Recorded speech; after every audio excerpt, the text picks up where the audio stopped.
My shamanic de-armoring is an intense healing process that loosens past memories of pain and abuse held within the body, frees and expands the overall life force, energy connecting us to feelings of bliss, joy and happiness. When you were working on my body, I started to feel more than think, and that's when it all starts. It started as like a volcano, like you told me. A lot of things were happening inside me. I didn't know what it was. I started laughing and crying at the same time. I didn't know what was going on. I think a lot of my controlling part was trying to control what was happening, trying to understand what was going on. And I couldn't, so everything was happening, and it was a lot of feelings and that I couldn't understand.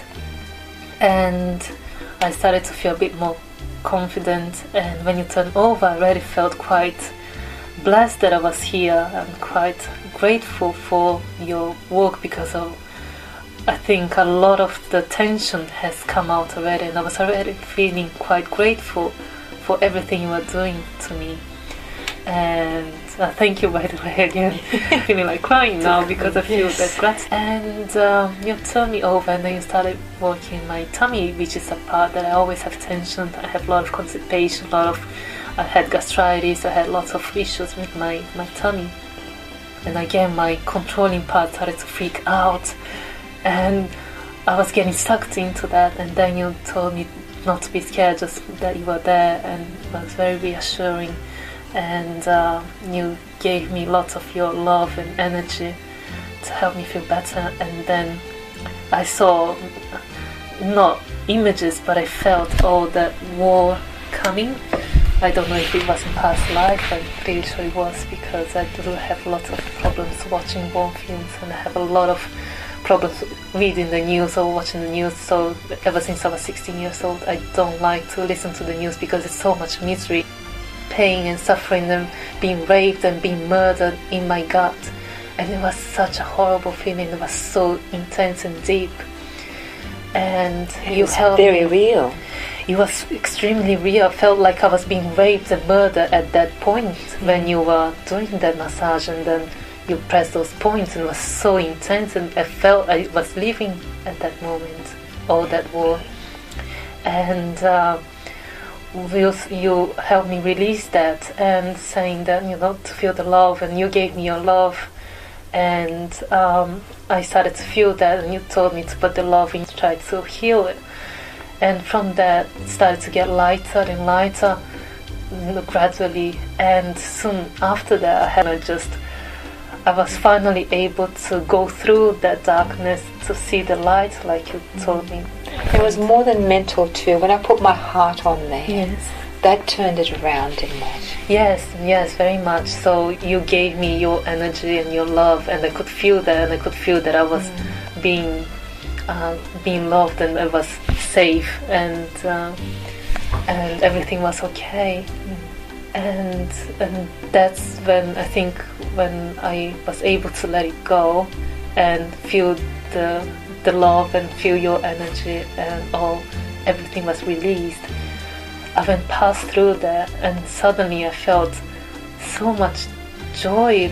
I felt like I told you during the massage, I felt like I was just moments before dying, because you know how you hear everyone saying how peaceful it is just before you die, because I was feeling like I was going to die at that point, because I was in a war, and I felt like that point in time when I was dying, and I felt very peaceful, and it was the whole universal energy and love embracing me. And that's when I felt all the joy, and all my body went, I think, vibrating. I don't know if it was actually vibrating or not, but I felt all the vibration within me. And that's when I also is this joy, because it was so nice. I couldn't believe how wonderful that feeling was. I was laughing like I never laughed before. It was a laugh from inside me. It's a spiritual laugh, I can say, because it's not it's not a mind laugh. It's not like you listen to something that is funny. No, it was a laugh or a smile that came from beyond, I don't know, beyond this physical world, I would say. And I stayed there and I couldn't believe how amazing that was, and how wonderful that felt. And I thought, well, I can't believe that people go through this life without feeling joy, like this is joy, this is amazing. And I never felt like that before. And after, when you were doing some other massages as well, and you were touching, I told you that I had some pain on my liver, around my liver area, which is another area that I have lots of problems. And you started working on that, and you said, well, are you ready to go to the next phase? And then you put your hand on my heart as well, and I could feel it coming. And I think I had an orgasm or something, that I felt my inner part from my vagina or something, the vibration coming from the vagina up to my head, and it came, I could feel coming on in waves, like going upwards. And then... And that was in stages, it's just in like stages, built. Yes. Like yes. From one vortex to the next vortex. So and it was coming, yes, and I could feel it coming, and it was so amazing, because when I've had orgasm with my partner, I have that, but it's so fleeting, it's so concentrated in the perineal area. It doesn't go to the head, but I could feel it coming from the vagina, from the perineal area to my abdominal area, to my stomach area, to my heart, to up to my head, and I could feel that coming, and it was amazing. And I felt a complete bliss. I cannot say any other words. A complete bliss and ecstasy. And for I don't know how long, for a long time after that, I could still feel the tingling and the vibrations, and I could, like I told you, I felt like my whole body was complete, was filled with this mass of flow of energy that it was very still, very calm, but still I could feel it's alive and it's very beautiful. And yeah, like you know, when you see the ocean under the sunlight and everything sparkles, and I was feeling like I was sparkling inside me. And yes, I just felt amazing, and it's absolutely wonderful. I can only thank you for that. Now, when you say you started to feel the vaginal orgasm moving up, I know I had my hand on the solar plexus area, didn't I, at that time? Yes. Yeah, there was no touch there. Touching, and it was really, yep, exactly. There's no vaginal touching, nowhere near it. The power center set that off. Yes. So you came from your center into orgasm rather than the G-spot stimulation that we tend to hear about. Yes, no. It was weird because, yes, I could feel it vibrating from down to up, but the vibration, how can I say, I felt first in my abdomen, and then I felt coming from below to upwards. So it started actually in my abdomen or stomach area, and then I felt the tingling coming from my vaginal area upwards. But would you say it dropped down into it when we were up here, or I felt down first here? Yes, you maybe did. Maybe I became aware later of the vaginal area. Exactly. Yes, okay. But you only touched on my solar plexus. Yes, on my stomach area. Yes, it was amazing. Yes, and I'm still very relaxed and very happy. That's really wonderful that we speak about that type of orgasm. That's why it's a bit weird, because I had to think, I think I'm feeling something there, because you don't expect that happening. No. And that's why it started from here, but then I thought, well, wait a minute, I can feel something down there, and then it came on waves upwards. So that's how I know. But yes, it was a different type of orgasm, much more gentle, much more durable as well. It goes much beyond, and yes, and after that I felt in a state of bliss.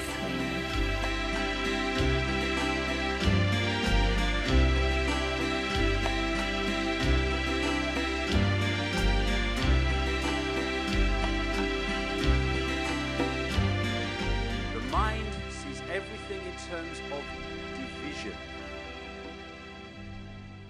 So when we're in mind, we're in a society of division. When we are in the now consciousness, that sees everything as one, because that's what consciousness is. The infinite I. So who do we think we are?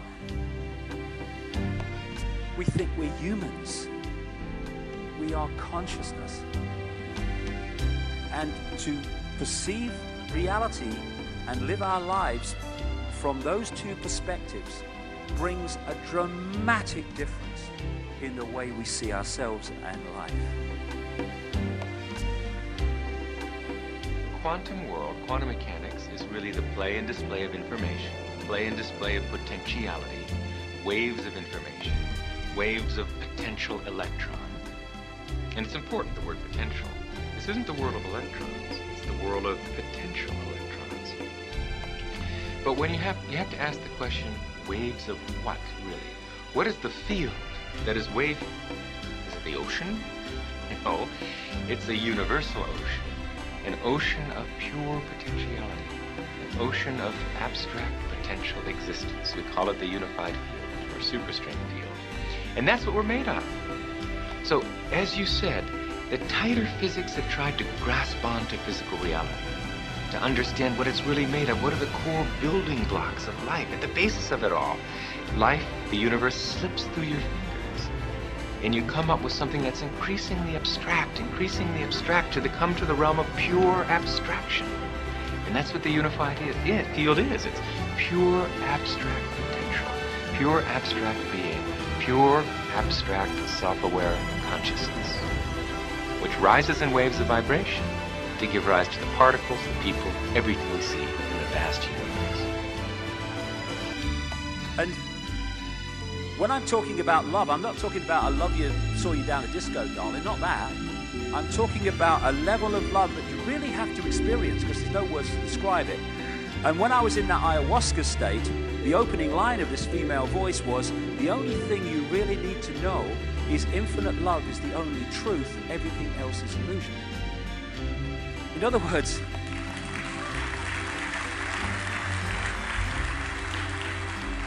other words, the existence of one infinite consciousness, that's the only truth. Everything else is illusion. It's the manifestation and manifestations of that consciousness in many and various ways. But the manifestations are the illusion.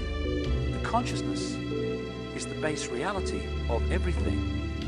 And one of the lines from one of my books, love is not something you're in, it is something you are. That's the difference.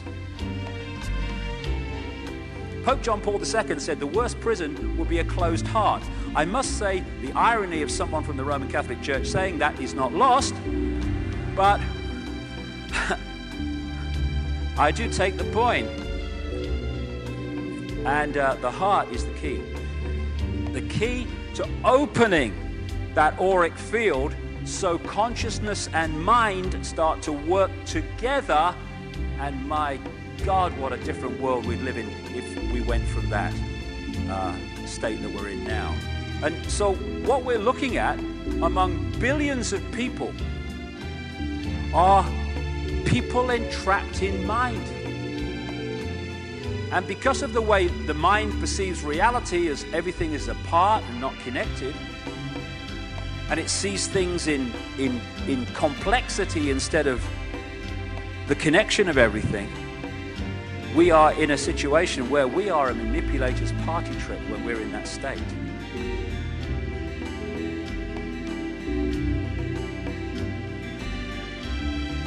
Enlightenment, I thought, is it possible for human beings to gain enlightenment? And what is that?